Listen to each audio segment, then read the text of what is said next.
Hello guys, last લેક્ચરની અંદર આપણે થોડી બેઝિક ટર્મિનોલોજી જોઈ હતી.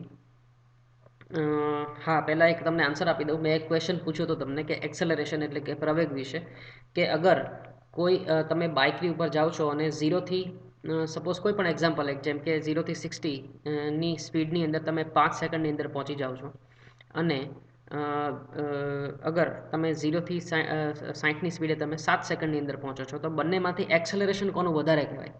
બરાબર. તો એક્સેલરેશન એટલે શું છે પહેલાં એ સમજો તમે. કે એક્સેલરેશન એટલે કે rate of change of velocity, મતલબ કે કેટલા ઝડપથી વેગ તમારો બદલાય છે. વધે છે કે ઘટે છે હું નથી બોલ્યો, બદલાય છે. કેમ કે અગર વધે છે તો એક્સેલરેશન કહેવાય. વેલોસિટી તમારો વેગ વધે છે તો ઇટ ઇઝ એક્સેલરેશન. વેગ તમારો ઘટે છે એટલે કે વેલોસિટી ઘટે છે તો ઇટ ઇઝ ડિસેલરેશન. બરાબર. પ્રવેગ અને કદાચ પ્રતિપ્રવેગ એનું ગુજરાતી છે, I don't know the exactly, but પ્રવેગ અને પ્રતિપ્રવેગ મતલબ કે એક્સેલરેશન ઓર ડિસેલરેશન. તમે બ્રેક મારો ત્યારે ડિસેલરેશન થયું કહેવાય, મતલબ વેલોસિટી તમારી ધીમે ધીમે ઘટે છે અને તમે સ્પીડ પકડો છો જ્યારે કન્ટિન્યુઅસ વધારો છો ત્યારે એ એક્સેલરેશન કહેવાય. કેમ કે ધીમે ધીમે સમય સાથે તમારી સ્પીડ એટલે કે વેલોસિટી ગતિ વધે છે. That is acceleration. બરાબર. તો કેટલા સમયમાં કેટલી સ્પીડ તમારી વધી, કે જેમ કે 1 સેકન્ડે તમારી સ્પીડ હતી 15, બીજી સેકન્ડે થઈ 20ની, ત્રીજી સેકન્ડે થઈ 27ની, ચોથી સેકન્ડે થઈ 40ની.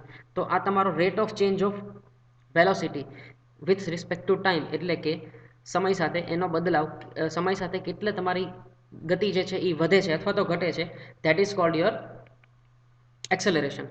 તો ક્વેશ્ચન નહીં હતો તમારો કે 0 થી 60 પહોંચતા તમને 5 સેકન્ડ લાગે અને 0 થી 60 પહોંચતા 7 સેકન્ડ લાગે, તો બંનેમાંથી પ્રવેગ એટલે કે એક્સેલરેશન કોનું વધારે? તો જેને 5 સેકન્ડ લાગે છે એનું એક્સેલરેશન વધારે કહેવાય. એટલા માટે બિકોઝ ઝીરોથી સમજો કે ઝીરોથી તમે પહોંચી જાઓ છો 60, એ તમે 5 જ સેકન્ડની અંદર પહોંચો છો તો તમારો rate of change of velocity એટલે કે તમારી વેગ બદલાવાની સમય સાથે તમે કેટલા ઝડપથી કેટલા ઓછા સમયમાં તમે ગતિ પ્રાપ્ત કરી લીધી 60ની, તો કે 5 સેકન્ડમાં. તો જે ઓછા સમયમાં તમે વધારે સ્પીડ તમે અચીવ કરી લીધી તો that is your maximum acceleration, મતલબ કે એનું વધારે એક્સેલરેશન કહેવાય પહેલાંની કમ્પેરિઝનમાં. બરાબર. તો that is the right answer. હવે અમારે તમને થોડી બેઝિક ટર્મિનોલોજી સમજાવી છે. એમાં આજના લેક્ચરમાં ખાસ તમને મારે શીખવાડવું છે, that is called vectors. Vector કોને કહેવાય, રિપ્રેઝન્ટેશન એનું કઈ રીતે કરતા હોઈએ છીએ આપણે. આમ તો ઘણા બધાને ખ્યાલ જ હશે, તેમ છતાં હું તમને એક વખત કહી દઉં કે what are vectors and how they are represented, કઈ રીતે એનું રિપ્રેઝન્ટેશન થાય છે વેક્ટરનું. તો પહેલાં હું તમને કહી દઉં કે what is that. They are represented by a straight line. બરાબર. એ સ્ટ્રેટ લાઇન દ્વારા દર્શાવવામાં આવે છે ઓફ સર્ટેન લેન્થ, કોઈ ચોક્કસ લંબાઈના, having start and end point with which it carries an arrow head. હું તમને સમજાવું એક્ઝેક્ટલી આ શું કહેવા માગે છે. કે જેમ કે તમે એમ કહો કે એક વેક્ટર અહીંયાથી ચાલુ થાય છે, મારું માઉસનો એરો છે ત્યાં અને અહીંયા આગળ પૂરો થાય છે, તો એક સ્ટ્રેટ લાઇન હશે અને એના એન્ડ ઉપર એરો હેડ હશે. એક એન્ડ ઉપર જે છે એ એક ડોટ હશે અને બીજા એન્ડ ઉપર એનો એરો હેડ હશે. બરાબર. જેમ અને એ સ્પેસમાં દર્શાવવામાં આવે છે. આમ એફએઝેડ તો ના હોય. બરાબર. જેમ કે આ કોડ આ તમને એક્ઝેક્ટલી સમજાવવા માટે મેં બતાવ્યું છે અહીંયા. આવું કાંઈ એકચ્યુઅલી તમારે ડ્રો કરવાની જરૂર નથી વેક્ટરમાં, બટ આ જે છે એનું સ્પેસ બતાવવા માટે, મતલબ કે એક્સ વાય કોઓર્ડિનેટ બતાવવા માટે મેં તમને આ એક ડાયાગ્રામ આની અંદર રાખેલો છે. વેક્ટરના આ રીતે દર્શાવવામાં આવે, જેમ કે આ કંઈક ચોક્કસ દિશા દર્શાવતા હોય. ફર્સ્ટ ઓફ ઓલ વેક્ટર અને સ્કેલર જે છે એની અંદર ડિફરન્સ છે. વેક્ટર એટલે કે સદિશ. અચ્છા, હું તમને કહી દઉં કદાચ ખ્યાલ ન હોય તો. વેક્ટર મીન્સ સદિશ. બરાબર. સ્કેલર એટલે અદિશ. સમજાણું? વેક્ટર અને સ્કેલર વચ્ચે ડિફરન્સ. તો વેક્ટર જે છે સદિશ અને અદિશ, એની અંદર વેક્ટર એટલે કે સદિશ કે જેને મૂલ્ય અને દિશા બંને છે.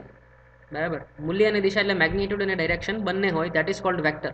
બરાબર. મેં ડેફિનેશન કદાચ કવર નથી કરી, હું તમને કહી દઈશ એક્ઝેક્ટ વર્ડ્સની અંદર કે તમારે બુકમાં કઈ રીતે છે. જનરલી આ જ રીતે હોય કે vector are having magnitude and direction both and scalar is only having the direction. જેમ કે માસ છે, પછી એ જ રીતે એરિયા છે, વોલ્યુમ છે, તો એ બધી સ્કેલર ક્વોન્ટિટી કહેવાય. સ્કેલર એટલે કે અદિશ, જેને કોઈ દિશા નથી. તો હું તમને એમ કહું કે તમારું વજન સપોઝ 55 કિલો છે, તો કઈ દિશામાં? તો એ ઇલોજિકલ થયું ને.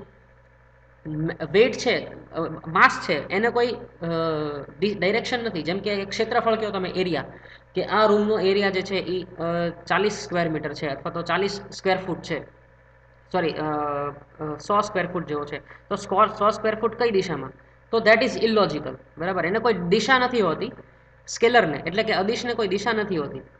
એ જ રીતે વોલ્યુમ કે આ એક ટાંકી છે, એ ટાંકીનું વોલ્યુમ 1000 લીટર છે, તો 1000 લીટર કઈ દિશામાં, તો દેટ ઇઝ ઓલ્સો ઇલોજિકલ. તો જેને કોઈ દિશા નથી, that is a scalar quantity, અદિશ રાશિ જેને કે ગુજરાતીમાં. એન્ડ વેક્ટર ક્વોન્ટિટી એટલે એને મૂલ્ય અને દિશા બંને છે, બરાબર. જેમ કે વેલોસિટી, એક્સેલરેશન, તો આ બધી જે વેલોસિટી છે, તમે એમ કહો કે 40ની સ્પીડે જાય છે, પણ કઈ દિશામાં, તો કે ભાઈ ઉત્તર પશ્ચિમ તરફ, બરાબર. તો એ એક એનો એક લોજિક થયું ને, બરાબર, કે તમે વેલોસિટી છે ઓકે, તો એ આ દિશામાં કોઈ XYZ દિશાની અંદર, તો એ એની એક પર્ટિક્યુલર કોઈક લોજિક બને છે, અને વેલોસિટીને ડિરેક્શન હોય છે અને દિશા હોય છે, તો that is called a vector quantity, બરાબર. તો આ સદિશ અને અદિશ મતલબ કે સ્કેલર અને વેક્ટર ક્વોન્ટિટી થઈ, એ મેં તમને સમજાવી દીધું. તો એને વેક્ટરને જે છે એ રિપ્રેઝેન્ટ કઈ રીતે કરવો એ આપણે અત્યારે જોઈએ છીએ. તો વેક્ટર જે છે એને કોઈ પર્ટિક્યુલર લેન્થ હોય છે. જેમ કે હું એમ તમને એમ કહું કે આ મેં 25 કિલોમીટર પર અવરની સ્પીડે જતા કોઈ એક બોડી માટેનો વેક્ટર ડ્રો કર્યો છે. તો 25, જેમ કે આને આપણે XY ને બદલે આપણે એને ઉત્તર, દક્ષિણ, આ પૂર્વ અને પશ્ચિમ લઈ લો, તો હું એમ કહું કે આ ઉત્તર પૂર્વ તરફ જાય છે આ ડિરેક્શનની અંદર, અને 25ની સ્પીડથી જાય છે, 25 કિલોમીટર અવરની સ્પીડથી જાય છે. તો હવે તમે મને એમ કહો કે 40 કિલોમીટર પર અવરની સ્પીડથી કોઈ એક બોડી જાય છે આ જ દિશામાં, તો એનો વેક્ટર આની કરતાં મોટો થશે કે નાનો થશે? ઓબ્વિયસલી મોટો થાય ને. મોટો મતલબ કે લેન્થની અંદર, અહીંયાથી હું ચાલુ કરો તો એ અહીંયા પૂરો થાય છે 25નો, તો 40નો ક્યાંક અહીંયા ક્યાંક પૂરો થતો હશે. તો એને એના મેગ્નિટ્યુડ પ્રમાણે, એના મૂલ્ય પ્રમાણે એની લંબાઈ રાખવાની, સર્ટેન લેન્થ. તમે એમ કહેતા હો કે હું 1 સેન્ટીમીટર બરાબર 10 કિલોમીટર પર અવરની સ્પીડ લઉં છું, તો તમારે શું રાખવાનું કે 1 સેન્ટીમીટર, તો આ મારે 25 કિલોમીટર પર અવરની સ્પીડથી જતો હોય, તેની લેન્થ મારે કેટલી રાખવી પડે? 25 મિલીમીટર, મતલબ કે 2.5 સેન્ટીમીટર્સ, બરાબર. તો એટલી મારે એની લેન્થ રાખવી પડે. અને 40 કિલોમીટર પર અવરની સ્પીડથી જતો હોય તો મારે 4 સેન્ટીમીટરનો વેક્ટર ડ્રો કરવાનો, બરાબર, આ દિશાની અંદર. દિશા તમને આપી જ હોય, તો આ હું તમને સમજાવું છું કે વેક્ટરનું રિપ્રેઝન્ટેશન કરે કેવી રીતે. એક સ્ટાર્ટિંગ પોઈન્ટ હોય એ એનું એક એન્ડ પોઈન્ટ હોય, અને બીજું એન્ડ પોઈન્ટ હોય એનું એરો. આ બંને એના એન્ડ પોઈન્ટ કહેવાય, સ્ટાર્ટિંગ અને એન્ડ. આ એરો હેડવાળું એના કોઈ પણ એક પર્ટિક્યુલર નામ આપે, જેમ કે એક્સ અને વાય, એ અથવા બી, પી અને ક્યુ, કોઈ પણ તમે આપી શકો, બરાબર. મારે વેક્ટરનું એડિશન કરવું હોય તો કઈ રીતે કરવાનું એ હું હવે તમને સમજાવી દઉં. એડિશન અને સબસ્ટ્રેક્શન જે છે એ આપણે સમજી લઈએ. તો વેક્ટર કોઈ પણ હોય એ સૌથી પહેલાં તો એનું રિપ્રેઝન્ટેશન કરવું શું કામ પડે, તો એ ગ્રાફિકલી તમે સમજી શકો કે વેક્ટર, સપોઝ એક બોડી છે, એની ઉપર એક સાથે બે જગ્યાએથી ફોર્સ લાગે છે, તો એ કઈ દિશામાં મૂવ થશે? તો એ ડિપેન્ડ કોની કરે, પહેલાં કોની ઉપર કરે? પહેલાં તો જે કયું ફોર્સ વધારે છે અને કયું ઓછું છે. બીજું, એ બંને ફોર્સ કઈ દિશામાં લાગે છે. એકબીજાની વિરુદ્ધ લાગતા હશે, એક્ઝેક્ટલી ઓપોઝિટ લાગતા હશે, તો જે વધારે ફોર્સ કરતું હશે એની દિશામાં જશે, બરાબર. બે ઇક્વલ અને ઓપોઝિટ, મતલબ કે સામ સામે એક સરખું ફોર્સ લગાડતા હશે તો એકે બાજુ મૂવ નહીં કરે, બરાબર. પણ બે કંઈક એંગલે હશે અને અલગ અલગ ફોર્સ લગાડતા હશે, તો એ ઓબ્જેક્ટ કઈ બાજુ મૂવ કરે એ જાણવું હોય તો કે વેક્ટરનું એડિશન અને સબસ્ટ્રેક્શન તમને ખબર હોવી જોઈએ, એટલે કે એનો સરવાળો અને બાદબાકી વેક્ટરની કઈ રીતે થાય એ સમજવાનું છે. સમજી લો કે આ કોઈ પણ એક વેક્ટર એ છે આટલી લંબાઈનો, બરાબર. હશે કંઈક એનું મેગ્નિટ્યુડ, આપણે ફોર્સ ગણી લઈએ આપણે કે ચલો 40 ન્યૂટન જેટલા ફોર્સનો એક વેક્ટર આ દિશામાં છે, એને આપણે વેક્ટર એ કહી દઈએ, બરાબર. આ બ્લુ કલરથી જે મેં ડ્રો કર્યો છે, આ એનું સ્ટાર્ટ પોઈન્ટ, આ એનું એન્ડ પોઈન્ટ, બરાબર. આ એનો હેડ. હેડ હોય જ્યાં હંમેશા વેક્ટરનો, ત્યાં એનું એન્ડ પોઈન્ટ હોય. અહીંયાથી એનું સ્ટાર્ટિંગ હોય, અહીંયાનું એન્ડ પોઈન્ટ હોય. તો એક ફોર્સ આ લાગે છે આટલું, વેક્ટર એ જેટલું, અને વેક્ટર બી ની લેન્થ જેટલું એક ફોર્સ અહીંયાથી લાગે છે, કોઈ એક બોડી હશે એની ઉપર, બરાબર. તો આ ફોર્સ લાગે છે. બોડી ડ્રો કરવાની જરૂર નથી, તમે ખાલી ફોર્સ એનું સ્ટાર્ટ અને એન્ડ પોઈન્ટ સમજી લો એટલે ચાલે.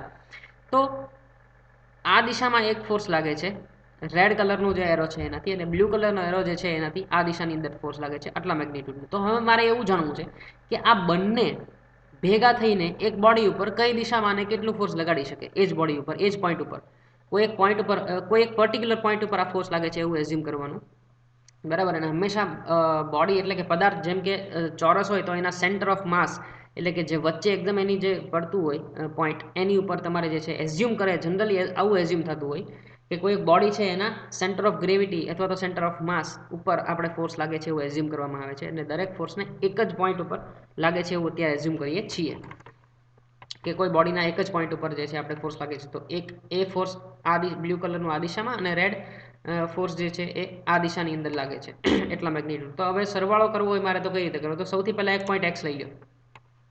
પોઈન્ટ એક્સ શું કરવાનું કે પહેલાં આને પેરેલલ આ વેક્ટરને સીધે સીધો ઉપાડીને અહીંયા ગોઠવી દો, મતલબ કે આટલી જ લેન્થનો અને આને જ પેરેલલ આ જ દિશામાં એક્સથી ચાલુ કરીને એક ડ્રો કરી દો વેક્ટર. કરી દીધો, ઓકે, નો પ્રોબ્લેમ. એનું એન્ડ પોઈન્ટને નામ આપી દો વાય.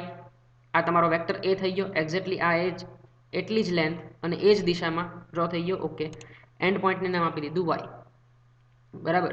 હવે આ વેક્ટરનો એન્ડ પોઈન્ટ છે ત્યાંથી આની શરૂઆત કરવાની, આનો સ્ટાર્ટિંગ પોઈન્ટ લેવાનો, એટલે કે આ વેક્ટર બીને એક્ઝેક્ટલી અહીંયા ગોઠવી દેવાનો. મતલબ કે આ જ દિશાની અંદર હોરિઝોન્ટલથી આ જેટલા એંગલ હશે એટલા જ એંગલ અને એટલો જ સ્ટ્રેટ એટલી જ લેન્થનો વેક્ટર અહીંયા ડ્રો કરી દેવાનો.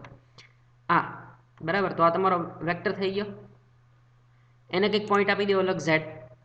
બરાબર, એનો એન્ડ પોઈન્ટ થઈ ગયું. તો હવે આ જે છે એનો આ બંને એન્ડ, બસ એને તમે જોડી દો. અહીંયાથી સ્ટાર્ટ કરો, અહીંયા પૂરું કરો. That is your final vector. એ તમારો આન્સર. તો આ બંને કોઈ એક પોઈન્ટ ઉપર ફોર્સ લગાડતા હોય કોઈ એક બોડી ઉપર, તો એની ઉપર ટોટલ ફોર્સ આટલું લાગે આ બોડી પર.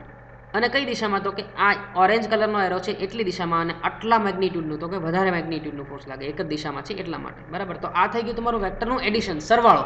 હવે તમારે સબસ્ટ્રેક્શન કરવું હોય સેમ વેક્ટરનું, જેમ કે આ બ્લુ કલરનો એરો જે છે એ એટલા બ્લુ વેક્ટર જે છે અને વેક્ટર બી મતલબ કે રેડ, આ બંનેનું મારે સબસ્ટ્રેક્શન કરવું છે. બરાબર. આ બંનેની બાદબાકી કરવી છે. તો કઈ રીતે થાય? તો કે સેમ આને અહીંયા ડ્રો કરી દો વેક્ટર એને પોઈન્ટ એક્સ રાખીને, પણ અને સાથે બીને આ જ રીતે ચાલુ કરવાનો, પણ ઊંધી ડિરેક્શનની અંદર. આ વેક્ટર જે અહીંયા ડ્રો કર્યો એને રિવર્સ ડિરેક્શનની અંદર વાયથી અહીંયા ડ્રો કરવાનો. બરાબર, કેમ કે ઓપોઝિટ લાગે છે.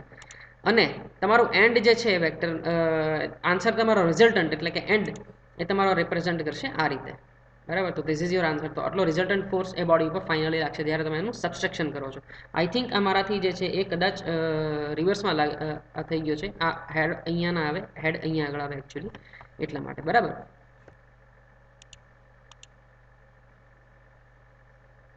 સ્કેલર અને વેક્ટર ક્વોન્ટિટીની આપણે જે વાત થઈ હતી એનું મારે તમને બતાવવાનું જે છે એ આ રહી ગયું. તો એ તમને અત્યારે વર્ડ્સની અંદર બતાવી દઉં કે scalar quantity are those quantities which have magnitude only, જેમ કે માસ, એરિયા, વોલ્યુમ, ડેન્સિટી, ઘનતા, કદ, ક્ષેત્રફળ અને દળ. Mass, area, volume, density. અને વેક્ટર ક્વોન્ટિટી કે જેને vectors are those quantities which have magnitude as well as direction, જેને મૂલ્ય અને દિશા બંને છે, જેમ કે વેલોસિટી, એક્સેલરેશન, ફોર્સ, એક્સેટ્રા. બરાબર. તો આ વાત ઓલરેડી જે છે મેં તમને સમજાવી દીધી છે. So fine, if you have any queries you can contact me via WhatsApp. Bye bye.